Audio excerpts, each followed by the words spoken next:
अस्सलामुअलैकुम अज़ीज़ दोस्तों, मैं हूं आपका मेज़बान मोहम्मद बिलाल अरशद और एमबीए मैथमेटिकल सोसाइटी में आपको खुशामदीद कहता हूं। जी दोस्तों, तो मुझे काफ़ी ज़्यादा मैसेजेस मिले कि आप नाइन्थ के हवाले से मज़ीद काम करें, मैथमेटिक्स के हवाले से जो भी स्टूडेंट्स की प्रॉब्लम्स हैं वो शेयर करते गए। तो आज हम चैप्टर नंबर 9 स्टार्ट करेंगे और चैप्टर नंबर 9 में हम पढ़ेंगे डिस्टेंस फार्मूला। कोऑर्डिनेट ज्योमेट्री से रिलेटेड हम लोगों ने चीज़ों को डिस्कस करना है। तो स्टूडेंट्स को जो मेन प्रॉब्लम आती है वो क्वेश्चंस को सॉल्व करने में आती है। और अगर आप चाहते हैं कि आपको कोऑर्डिनेट ज्योमेट्री की डेफिनेशंस के बारे में पता होना चाहिए तो यहाँ पे आपको आई बटन में इसका लिंक दे दिया जाएगा, तो आप वहाँ पर क्लिक करके कोऑर्डिनेट ज्योमेट्री की डेफिनेशन, कोऑर्डिनेट ज्योमेट्री होती क्या है, प्लेन ज्योमेट्री क्या होती है, कार्टेशियन ज्योमेट्री क्या होती है, आप इसके बारे में जान सकते हैं। सो आज हम बात करेंगे 9.1 के हवाले से, जिसमें डिस्टेंस फार्मूला यूज़ हो रहा है। सो चैप्टर नंबर 9 है आपके पास और चैप्टर का नाम है introduction to the coordinate geometry. Exercise 9.1 देखिएगा। इसमें आपको क्वेश्चन नंबर 1 की स्टेटमेंट ये देखने को मिलती है कि find the distance between the following pair of points. आपकी बुक में इस तरह के 6 सवाल गिवन है एक्सरसाइज 9.1 के क्वेश्चन नंबर 1 में, कि जिसमें ये कहा गया है कि आपको 2 पॉइंट्स गिवन है ए और बी और इनके दरमियान आपने डिस्टेंस फाइंड करना है। सो चैप्टर नंबर 9 में हमने डिस्टेंस फार्मूला पढ़ा है और आप यहाँ पर देख सकते हैं कि डिस्टेंस फार्मूला जो है वो हम डी से रिप्रेजेंट करते हैं और किसी भी दो पॉइंट्स के दरमियान डिस्टेंस फाइंड करने के लिए ये फार्मूला होता है इन 2 डायमेंशनल्स में। तो 2 डायमेंशनल में आप यहाँ पे ये फार्मूला यूज़ करते हैं। अगर तो 3D आप 3D में जाते हैं तो 3D के लिए एक अलग से फार्मूला है, उसमें z कोऑर्डिनेट भी आएगा, तो z जो आपके पास एक्सिस है उसके रेलिवेंट आपके पास z2 माइनस z1 स्क्वायर भी आएगा। बट यहाँ पे आपको 2D में रहना और यहाँ पे डिस्टेंस फार्मूला ये है d is equals to the radical sign of ये जो वर्टिकल बार्स आपको नजर आ रही हैं, ठीक है, ये बेसिकली यहाँ पे मॉड को रिप्रेजेंट कर रही हैं और अगर आपके पास ये नेगेटिव आंसर आता है तो उसको पॉजिटिव करने के लिए सो यहाँ पर जो डिस्टेंस फार्मूला है ये हमेशा पॉजिटिव रहता है। सो डिस्टेंस फार्मूला को आप देख सकते हैं x2 minus x1 whole square plus y2 minus y1 whole square, और ये जो उसके ऊपर स्क्वायर रूट है तो ये हमारे पास क्या है, डिस्टेंस फार्मूला। इस डिस्टेंस फार्मूला का भी एक अलग से प्रूफ जो है वो हम सॉल्व कर चुके हैं और आपको ऊपर आई के बटन के ऊपर क्लिक करना है और वहाँ पे आप जाके इस डिस्टेंस फार्मूला की डेरिवेशन या इसका प्रूफ भी देख सकते हैं। तो आइए चलते हैं जी, क्वेश्चन स्टार्ट करते हैं। तो आपसे यही रिक्वेस्ट है कि वीडियोस को एंड तक ज़रूर देखें ताकि इन क्वेश्चंस में जो भी आपकी प्रॉब्लम्स हैं वो लाजमी क्लियर हों। सो आज हम इसका पार्ट नंबर 1 सॉल्व करेंगे।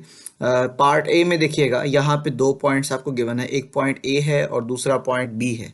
पॉइंट ए के जो कोऑर्डिनेट्स हैं वो 9, 2 है और बी के कोऑर्डिनेट्स क्या हैं, 7 और 2। तो यहाँ पे अभी इसकी सिंप्लीफिकेशन की बात करते हैं। तो आइए चलते हैं जी, क्वेश्चन स्टार्ट करते हैं जी दोस्तों। तो यहाँ पर पार्ट ए में देखिएगा, आपके पास 2 पॉइंट्स गिवन है। तो आप जब इनको सिंप्लीफाई करेंगे तो सबसे पहले सॉल्यूशन के बाद आपने लिखना है given points. So given points आपके पास 2 ही हैं, एक पॉइंट ए है और एक पॉइंट बी है। आप चैप्टर नंबर 8 में पढ़ चुके हैं कि कोई भी अगर पॉइंट है आपके पास इन टर्म ऑफ ऑर्डर पे, तो यहाँ पे जो इसका फर्स्ट एलिमेंट होगा वो उसका एक्स कोऑर्डिनेट कहलाएगा और जो सेकंड एलिमेंट होगा वो उसका वाई कोऑर्डिनेट कहलाएगा। So here coordinates of point A, जो पॉइंट ए आपको दिखाई दे रहा है इसके जो कोऑर्डिनेट्स हैं उसमें हम x1 जो है उसको 9 कहेंगे और जो y1 है उसको हम 2 कहेंगे, क्योंकि 2 डिफरेंट पॉइंट्स हैं तो इसलिए हम x1 y1 x2 y2 ये वेरिएबल्स यूज करेंगे। सो यहाँ पर देखिएगा नेक्स्ट आपके पास क्या है, coordinates of point B. So coordinates of point B are x2 is equal to 7 and y2 is equals to 2। Now using distance formula, अब आप डिस्टेंस फार्मूला यूज करेंगे। जो पिछले पेज के ऊपर हमने डिस्टेंस फार्मूला देखा वो ये था कि d is equal to radical sign of x2 minus x1 whole square plus y2 minus y1 whole square. So यहाँ पर हमने जो डिस्टेंस फाइंड करना है वो a और b 2 पॉइंट्स के दरमियान फाइंड करना है, तो हम उसको मैथमेटिकली a b के ऊपर बार लगा देंगे जो कि एक लाइन सेगमेंट की रिप्रेजेंटेशन को शो करता है। सो हमारे पास ये फॉर्मूला है। अब हम क्या काम करेंगे, इस फॉर्मूला में वैल्यूज को रिप्लेस करेंगे। So now by putting the values in this formula we have, so जहाँ जहाँ आपको x2 मिलेगा वहाँ पे आपने 7 रिप्लेस करना है और जहाँ आपको x1 मिलेगा वहाँ पे आपने 9 को रिप्लेस करना है। और जहां आपको y2 मिलेगा वहां पे आपने 2 पुट करना है, और जहां आपको y1 मिलेगा वहां पे आपने अगेन 2 पुट करना है। सो ये बाय पुटिंग द वैल्यूज आपके पास इस तरह का रिजल्ट आएगा, जो कि radical sign of 7 minus 9 whole square plus 2 minus 2 whole square. So अब यहाँ पर देख सकते हैं कि 2 माइनस 2 दोनों क्या है, सिमिलर टर्म्स हैं बट ऑपोजिट साइन के साथ है, दोनों कैंसिल हो जाएंगी, तो यहाँ पे 0 बचेगा। तो 9 बड़ी वैल्यू है, 9 में से 7 निकालेंगे 2 बचेगा और बड़ी वैल्यू का साइन आ जाएगा। तो आपके पास ये अब स्टेटमेंट यहाँ तक पहुंची कि रेडिकल साइन ऑफ -2 का होल स्क्वायर और यहाँ पे प्लस 0 स्क्वायर। अब आप जानते हैं कि किसी भी नेगेटिव नंबर की पावर अगर इवन है तो answer will be positive. So here -2 की पावर 2 करेंगे तो आपका आंसर क्या आएगा 4, और 0 की पावर 2 करेंगे तो 0 मल्टीप्लाई बाय 0 अगेन 0 ही आएगा। अब आप 4 को 0 में ऐड कर देंगे, जब 4 को 0 में ऐड करेंगे 4 ही आएगा इटसेल्फ। तो अब ये देखिएगा 4 किसका परफेक्ट स्क्वायर है? जी दोस्तों 4 2 का परफेक्ट स्क्वायर है, और जब स्क्वायर रूट लेंगे हम 4 का तो आपका आंसर 2 आएगा।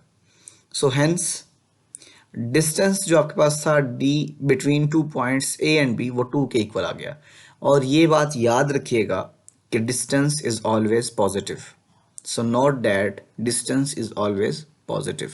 सो ये थी हमारी आज की वीडियो जिसमें हमने पार्ट नंबर ए को सिंप्लीफाई किया, और इंशाल्लाह अगली वीडियो में हम इसके पार्ट नंबर बी को सिंप्लीफाई करेंगे। उम्मीद करता हूँ ये वीडियो आपके लिए हेल्पफुल है, आप इसको देखें, अपने दोस्तों तक शेयर करें, और ये प्रॉपर पैटर्न के मुताबिक आप लोगों ने जिस तरीके से पेपर में अटैम्प्ट करना है क्वेश्चन, ये उस तरीके से आप लोगों के लिए है।